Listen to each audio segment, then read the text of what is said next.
Hello everyone, welcome to Dexter Cam. आज हम लोग किसी भी वीडियो के बारे में, किसी भी टॉपिक के बारे में कोई डिस्कशन नहीं करेंगे। हम लोग ये बात करेंगे कि 7 दिन तक हमें करना क्या है, और इसे समझने के लिए तुम्हें ये वीडियो पूरा लास्ट तक देखना पड़ेगा, जिससे कि तुम्हें क्लैरिटी आ जाए कि 7 दिन करना क्या है। और हमारा टारगेट केमिस्ट्री में 70 प्लस स्कोर करने का है, तो जिनका जिनका टारगेट 70 प्लस स्कोर करने का हो वो ये देखें। काफ़ी लोगों की तैयारी 40-50 नंबर तक की है, जिनके नंबर 30-40-50 में आ रहे हैं उनके नंबर भी 70 तक आ सकते हैं। शर्त यह है कि ये वीडियो पूरा देखना पड़ेगा और मेरे बताए हुए प्लान पे स्टिक रहना पड़ेगा, तभी काम चल पाएगा यार, नहीं तो फिर तो बहुत दिक्कत है ना। अपनी बुद्धि रहोगे अगले 7 दिन में तब भी दिक्कत है। ज़रूरी बात यह है कि अपने आप को मैनेज करना है रादर देन किसी और चीज़ को मैनेज करने से। टाइम मैनेज नहीं करना, अपने आप को मैनेज करना है। तबीयत नहीं खराब होनी चाहिए, खाने पीने का ध्यान रखना है, हाइड्रेटेड रहना है। और पढ़ना कैसे है ये मैं बताता हूँ। मैं ये मान लेता हूँ कि हम लोग लगभग 3 से 4 घंटे केमिस्ट्री डेली पढ़ सकते हैं अगले 7 दिन तक, तो मैं प्लान बता रहा हूँ। इस प्लान पे स्टिक करोगे तो फिर नंबर आएंगे, ऐसा नहीं हो सकता कि ना आए। हम लोग YouTube पे जो डिस्कशन कर चुके हैं वो आपने वीडियो देख रखे होंगे। उस पर कमेंट आ रहे थे कि सर ऑर्गेनिक, तो मैंने ऑर्गेनिक की PYQ सीरीज शुरू की। उस PYQ सीरीज को देखो भाई, उसमें मैंने डिटेल में हर क्वेश्चन को डिस्कस किया, जिससे मैकेनिस्टिक पॉइंट ऑफ व्यू से एज वेल एज अगर तुम्हें शॉर्टकट्स देखने हैं तो वो भी मैंने बताए हैं। तो वहाँ पे देख के इसे हम लोग ऑर्गेनिक को सीख सकते हैं, वैसी कोई दिक्कत आने वाली नहीं है। शर्त यह है कि तुम उसे देखो तो यार, है ना। मैं चाहता हूँ तुम्हारे नंबर आए और तुम मेंस में अच्छे से पास हो जाओ। अगर 70 नंबर केमिस्ट्री में आ गए तो 40-40 नंबर फिजिक्स मैथ में लाके भी 150 किए जा सकते हैं, यानी कि 99 तक पहुँचा जा सकता है, कम से कम 98 तक तो पहुँचा ही जा सकता है। तो मैंने जो प्लानर बनाया है 7 दिन का, वो ये वीडियो 30 तारीख को तुम्हारे पास दिखाई देगा। तो 30 तारीख के हिसाब से ही बनाया है कि पहले दिन हम लोग फिजिकल केमिस्ट्री पढ़ेंगे, और फिजिकल केमिस्ट्री के फॉर्मूला जो भी हैं उन्हें हम राइट डाउन कर लेंगे एक कॉपी पे, एक पेज पे छोटे छोटा लिखेंगे, जिससे कि वो हैंडी हो जाए और उसे चलते फिरते रात में सोते समय हम रिवाइज कर पाएँ। उनमें मेन चैप्टर कौन कौन से करने हैं जिनसे क्वेश्चन आ ही रहा है हर बार। उसमें मेन को चैप्टर है electrochemistry, liquid solution, chemical kinetics, states of matter और atomic structure. Chemical equilibrium, ionic equilibrium के क्वेश्चन टफ होते हैं, करना मुश्किल होगा। सॉलिड स्टेट तुमने 12th में नहीं पढ़ी है या कम पढ़ी तो उसके भी कोई फॉर्मूला डेंसिटी वाला होता है, वो देख सकते हैं, उन्हें क्वेश्चन को करने में दिक्कत आएगी। ठीक, तो ये 30 तारीख को इतना कंप्लीट करके सारे फॉर्मूले एक बार रिवाइज करके और फिर रैंडमली कुछ क्वेश्चन उठा के PYQs कर लोगे। 20 क्वेश्चन लगाने, 20 से ज़्यादा कभी नहीं लगाने हैं, ठीक है।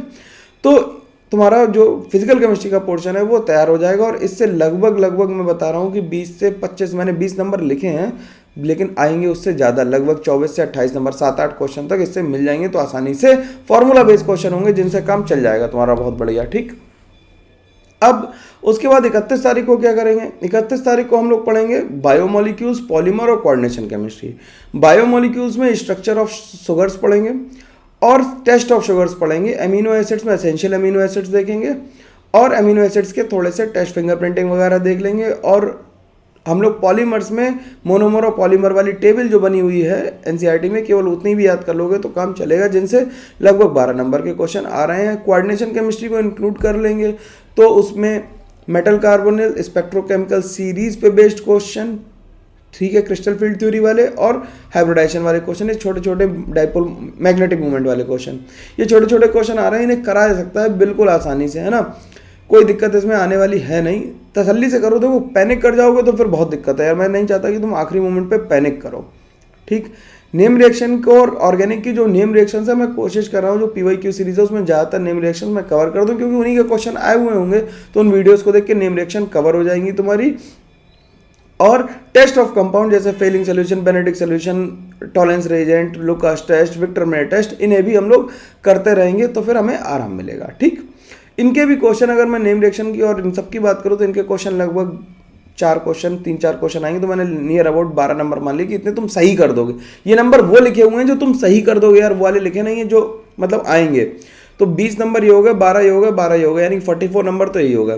केमिकल बॉन्डिंग आसान चैप्टर है, जिसमें फजानसूल, एमओटी और वेस्पर थ्योरी को ठीक से कर लोगे तो कम से कम 8 नंबर बन जाएंगे। तो 52 हो गए यहाँ तक, ये आसानी से किया जा सकता है। 2 तारीख को केमिकल बॉन्डिंग, ये सीक्वेंस फॉलो करना है, मैंने बहुत सोच के बनाया है ये सीक्वेंस, ऐसे रैंडमली नहीं बनाया है। ठीक है, ऊपर नीचे करोगे तो फिर यार गड़बड़ हो जाएगी, मेरी जिम्मेदारी नहीं होगी उसके लिए। ठीक, 3rd को इनऑर्गेनिक करो, क्योंकि इनऑर्गेनिक का रिटेंशन रेट कम होता है, और ये मान लेता हूँ कि सबका पेपर 6 तारीख को मॉर्निंग शिफ्ट में ही होगा।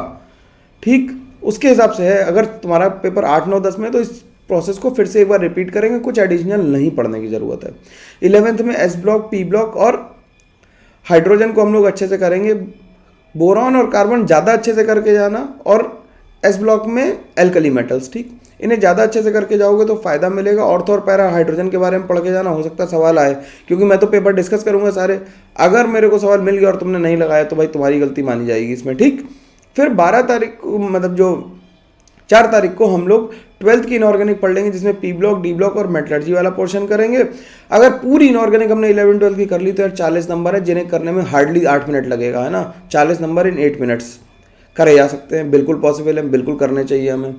उसके अगले दिन 5 तारीख को, ये मानता हूँ कि 6 तारीख को पेपर है, तो 5 तारीख वाले दिन को थोड़ा लाइट रखते हैं। एनवायरमेंटल और एवरीडे लाइफ को पलट के देख लेना, एनसीईआरटी से ही उसे पढ़ लोगे तो थोड़े थोड़े ड्रग के नाम पूछे यार, सब पेपर में 1-2 सवाल आ ही रहे हैं, तो वो भी हो जाएंगे तुम्हारे, और तुम्हें परेशानी ना के बराबर आएगी। तो अगर इन नंबर्स को काउंट करो तो मैं काउंट कर लेता हूँ, 12, 8, 24, 32 और 44, तो ये लगभग 76 मार्क्स का मैंने प्लानर दिया है तुम्हें, जिन्हें अटेंड किया जा सकता है। ये मान लेता हूँ कि तुम 2-3 क्वेश्चन गलत कर दोगे तो अप्रॉक्सीमेटली मैं मान लेता हूँ कि तुम 60 से 70 के बीच में कहीं लाई कर जाओगे। नंबर तुम्हारे कितने भी कमा रहे हो, लेकिन बात पे अगर स्टिक करोगे और ईमानदारी से करोगे तो मेरे को पता है कि तुम कर सकते हो, तुम में काबिलियत है, मैं विश्वास रखता हूँ तुम पे कि तुम ये कर सकते हो, ठीक है। मेरी तरफ से बहुत बहुत शुभकामनाएं, best of luck, all the best. और मैं ईश्वर से प्रार्थना करूंगा कि तुम्हारे नंबर अच्छे आएँ, लेकिन भाई तुम्हें भी प्लान्स को स्टिक रहना पड़ेगा। और ये वीडियो ज़्यादातर लोगों के पास पहुँचाओ, क्योंकि मैं चाहता हूँ ज़्यादातर लोगों की हेल्प हो, केवल अपने पास तक मत रखना, ठीक है। चलो भाई, थैंक यू वेरी मच, मिलते हैं फिर हम लोग, है ना। PYQ सीरीज़ मैं चालू रखूँगा, 4 तारीख तक पूरी डिस्कस कर दूंगा, ठीक है, उसे भी देख लेना। चलो, थैंक यू।